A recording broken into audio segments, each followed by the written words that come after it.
Hello and welcome back. Thank you once again for joining me. What I'd like to do is to invite you on another journey, and this journey is to understand a bit more about how powerful communications are, and we're always communicating. In fact, what I'm going to do is remind you that you are, believe it or not, actually a teacher. I don't mean that you necessarily teach children or teach students like I used to do or anything like that, but whatever you do, however you show up, whatever you say, you are teaching others how to be. I know often you've heard me say become the change you want to see in the world, but added on to that, if you just become conscious, just become aware that whatever you are, you teach others how to be or how not to be. In other words, they'll either be turned off by how you're showing up or they'll be attracted to you depending on how brightly you shine. If it's true from a quantum physics point of view, we are all vibrations of light. We're just light energy. So if you imagine if I'm lit up dimly, not many people are going to be attracted to me. But if I shine really brightly, then I'll attract more people.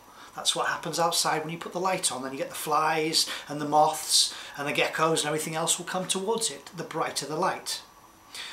This journey that I'm inviting you on is to look at how you communicate. Now there are many forms of communication. I'm going to use what I call the 3 V's, and those would be the verbal, the vocal and also the visual. And if you go onto the internet, I'm sure you can type this in there, you can find out a bit more about a gentleman called Dr. Albert Mehrabian, and that's Mehrabian. That's his last name, and he's a professor in psychology at UCLA. And this gentleman came up with the 7-38-55% rule. In other words, whenever you communicate to another person face to face or to a group of people, 7% of your words they will listen or take in. Not very high percentage. 38% will be the tone or the expression of your voice. So if you can imagine me giving a presentation talking like that, a lot of people will instantly switch off. And then the 55% they label as your facial expressions, but I will actually label it as your body language. In other words, it's how you show up. So, as a reminder, you and I are both teachers. Wherever we go, there we are. How we show up, how we attire ourselves, how we walk, talk, the tone of our voice and all those communicate to other people how we are. And obviously then there's the psychological reflection from their point of view of do I like this, not like this. Remember, if I go back to understanding that you're always asking 2 primary questions. What does this mean to me? Because everything in your life has a meaning, that or that. What shall I do? Move out the way, get in the way, blah blah blah, act on something. But the thing that really landed for me was the power of understanding that, yes, I realise that when I teach that I am being a teacher. However, times when I do not think I'm being a teacher, I am. And the same goes for you. So if you smoke or drink, you teach others how to do or how to be. Because even though you may not want your children or others to do that, or maybe you do, by actually doing that, you're teaching them to do that. And I suppose in a way, what I was blown away certainly was by, I've just been over to the northeast of England and I stayed there with my wife for a couple of days, and the people were just so friendly, they were incredible.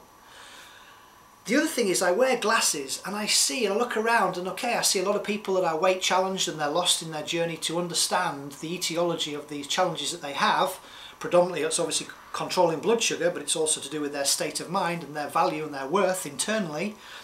But how many people smoked? Actually blew me away, I couldn't believe it. And then the thing hit me is how they were teaching other people. And to me it's like, but there are no benefits in it. And you don't truly enjoy it. No one takes in their first breath on a cigarette and goes, by Jove, that was good. They cough their guts out and then one part of the brain said, Dumbo, what are you doing? But another part said, but the sex will be worth it and I'll be stronger and I'll fight you to change brands. Interesting. Same goes for alcohol. When you first drink alcohol, unless it's one of the pop alcohol stuff, generally you don't like your neat whiskey or your spirits. So, but where in your life are you perhaps doing something which is teaching others, which isn't of benefit to them, and may also not be of benefit to you? Now, it may be that you don't want to change and you don't care, in which case you probably didn't want to listen to this recording. But for those of you that are conscious and realise that as a collective we can become the change we want to see in the world and make the necessary distinctions if we want to. Always that addendum at the end, if we want to. And I just wanted to share that with you because I was blown away by just that simple realisation that in any one moment, no matter where I am, however I show up, I am teaching other people how to be, whether I like it or not. And that's made me become even more aware or conscious to that fact. Because maybe there's things that I'm doing which don't necessarily serve me and or others.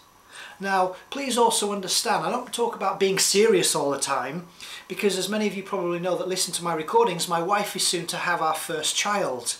I'm going to have a son! And I'm very excited because I know this child is going to teach me lots, because I'm very open to learning and listening.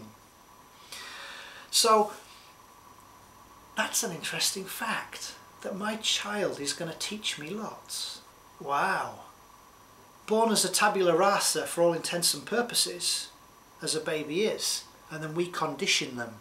We program them what to like, what to dislike, and then they turn out the way they do.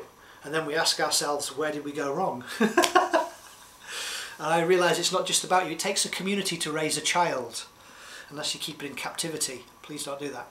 So, communication, the 3 V's, verbal, vocal and visual.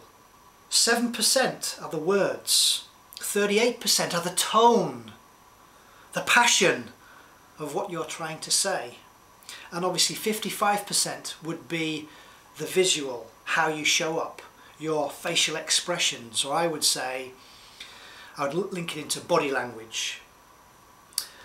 So have a play around, see how that works for you, see how it doesn't, but my invite is to you to have a closer look, because you can't do anything until you become conscious. I mean, how many times did your mother or your father tell you something and it didn't land, and then eventually it did, and then you either accepted it or you didn't? A lot of my clients realise that they have what I call kinks. Now, we all have our own kinks, but what's interesting is we kind of learn these kinks from our parents, our peers, our teachers and all the rest of it, and then we spend the rest of our adulthood fixing that was caused during our adolescence. What a freaking waste. But once you are conscious or aware of those kinks, if you want, you can do something about them. And one of the things I recommend you do is make art out of them or find humour in them. Doesn't mean they're required to change. One of mine, to some extent, is controlling. I've got to control things all the time. And so I find humour in it. I even sometimes dangle my car keys in front of my wife. You can drive, not. And then I say, yes, you can, and I have to put them down. But anyway, find in your life where you are, what you're conscious or realising that in any one moment you are being a teacher. And you may not think that you are. Interesting. As always, my love to you all. Have fun. Bye for now.